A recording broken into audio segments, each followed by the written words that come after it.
Importante para a saúde, estou falando do Junho Amarelo, que é o mês de conscientização mundial sobre um problema que afeta muitas mulheres, que é a infertilidade. A gente está recebendo aqui no nosso estúdio a doutora Micaele Murussi, ela que é médica especialista em reprodução e está aqui para falar. Eu não sabia, doutora Micaele, que cerca de 15% dos casais no mundo enfrentam dificuldades para engravidar. O que é que está levando tantos casais a procurarem a reprodução assistida? Bom dia. Bom dia, minha gente. Agradeço pelo convite. Então, hoje, o que mais afeta a infertilidade, né, a infertilidade conjugal, é a idade da mulher, né? Um dos principais fatores. Hoje, a mulher está demorando mais para engravidar, até porque a gente está entrando aí no mercado de trabalho, enfim, né? E a idade compromete muito a nossa fertilidade, tanto em quantidade quanto em qualidade de óvulos. Quando eu digo qualidade e quantidade, são os óvulos. Porque a gente já nasce com todos os folículos, que é onde ficam os nossos óvulos, todos que a gente vai gastar para a vida toda. E a gente não tem nada que a gente faça que vai aumentar essa quantidade. E a gente vai perdendo ao longo da vida.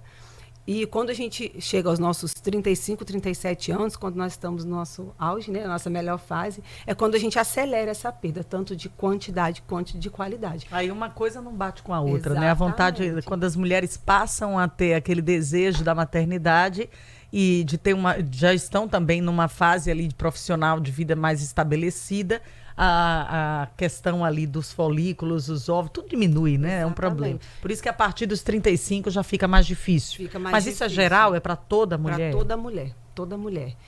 E a gente tem mais dificuldade para engravidar. E quando a gente engravida, a gente tem uma porcentagem maior de levar essa gestação a ter um abortamento ou algum bebê com alguma alteração genética que possa vir a nascer, claro, ou até não nascer. Então, tem as duas coisas, tanto a dificuldade quanto essa evolução da gestação. Doutora, você falou em qualidade, né? Obviamente, desse óvulo, que é o que vai, obviamente, facilitar para ajudar essa mulher a gerar uma vida.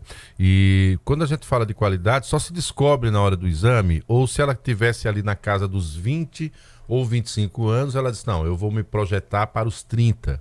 Então, nesses próximos 5 anos, eu quero saber como está a qualidade dos óvulos que eu tenho até aqui para essa gestação. É possível medir essa qualidade? Então, ótima pergunta. A qualidade dos nossos óvulos... Só fala essa quem viveu. Só fala essa quem viveu. Qual é o período exato que eu posso fazer isso? A qualidade dos nossos óvulos é diretamente ligada à nossa idade, né? A maioria vamos colocar aí em porcentagem, né, para ficar mais fácil. Em torno de 80% da qualidade dos nossos óvulos está diretamente ligada com a idade. E o restante é com a nossa qualidade de vida, né? Então, a gente orienta atividade física regular, alimentação, a suplementação vitamínica adequada, o sono, o estresse, tudo isso vai influenciar também na qualidade dos nossos óvulos. Mas a medicina hoje não tem nenhum exame para a gente avaliar a qualidade. Compreendo. A gente só tem exames para a gente avaliar a quantidade de óvulos, que é quando a gente orienta essa menina a avaliar a sua reserva ovariana. Aí nós temos. Agora, a qualidade a gente não tem ainda. Agora, ao mesmo tempo, quando você, como profissional, né, detecta o problema, aí vai se buscar as alternativas, ou naturais, ou também de reprodução assistida, é isso? Isso, exatamente. Hoje, na reprodução assistida, a gente divide os tratamentos, né, em tratamentos de baixa complexidade, que é o namoro programado, que a gente só diz ao casal, vamos namorar. Exatamente, que aí tem mais chance de gestação.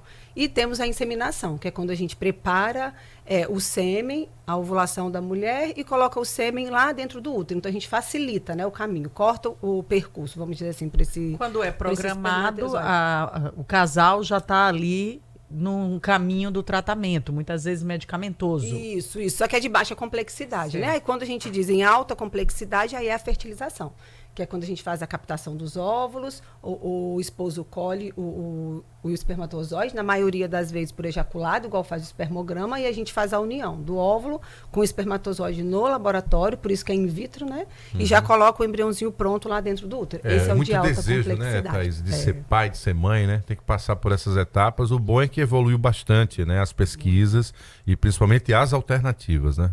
Isso tem sido cada vez mais frequente, né? Eu falo assim com um pouco de propriedade, porque eu vivo num ciclo de amizades e de pessoas de mulheres que deixaram para ter filho mais tarde.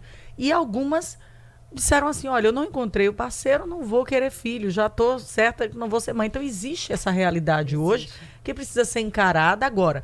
Do mesmo jeito que aumenta a demanda e o perfil das mulheres em relação à maternidade, existe também uma barreira muito grande ainda em relação a esse tratamento. Né? Não é um tratamento acessível como deveria ser. Infelizmente não é. Né? Nós temos hoje no Brasil pouquíssimos locais, os maiores que ficam em São Paulo, né? Que a gente consegue fazer alguma coisa pelo SUS, mas também é muito restrito. Não, são mulheres só até 35, 37 anos, porque se for mulheres com idade mais avançada, como a probabilidade de dar certo ela é um pouco menor, e aí a gente não faz, sabe? Tem um pouco aí de barreira ainda. Onde eu fiz a minha especialização, a gente era um serviço de baixo custo. Agora a imprensa e os famosos levam a gente a crer que é só querer que acontece, né? Porque você tem aí o exemplo da Cláudia Raia, você tem o exemplo da Ivete Sangalo, que também foi após os 40 anos, na gestação gemelar.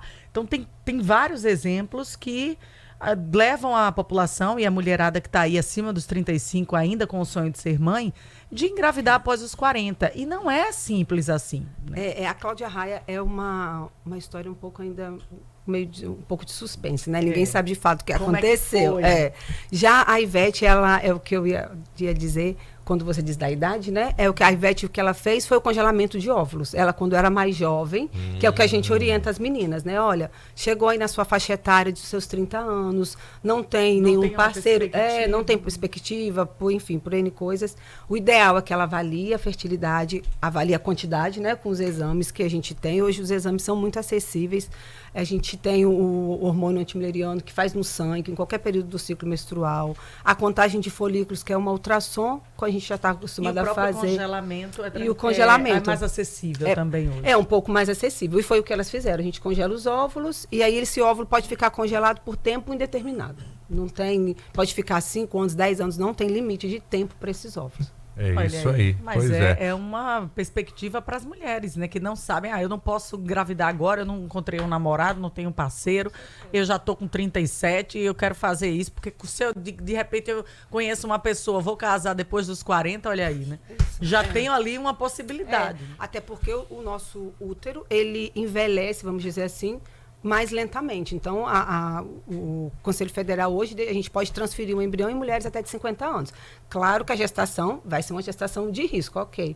Mas o nosso útero, que eu quero pontuar, o nosso útero, ele envelhece mais lentamente. Então, o ideal é realmente avaliar a fertilidade e congelar os óvulos. Pois é, por isso que a gente está fazendo essa conscientização, porque se o problema é mundial, ao mesmo tempo a ciência avança mundialmente falando em busca de alternativas, inclusive com a possibilidade de um laboratório aqui em Alagoas, e a doutora Micaele Murussi vai voltar para falar sobre isso, claro, a qualquer momento que tiver dados mais recentes e atualizados. Eu sonho com a possibilidade de que um dia alguém vai bolar a ideia do transplante. Entendeu? Então, quem sabe aí, transplante de útero, ó, doação de, já pensou? É possível, será? Vamos aguardar, né? Já há casos, né? Mundialmente falando. Já há casos. Então é porque eu vi a matéria, mas então, ainda não é. Possível. 5 deram errado, 2 deram 7. O número ainda. Então eles ainda vão ter que fazer mais experiências, né? Encontrar mais doadoras também. Obrigado pela sua presença, um bom dia de trabalho, bom final de semana, saúde, né? Acima de tudo, volte sempre que for possível. Gente, com essa informação, a gente vai encerrando, né, o Jornal da Mix desta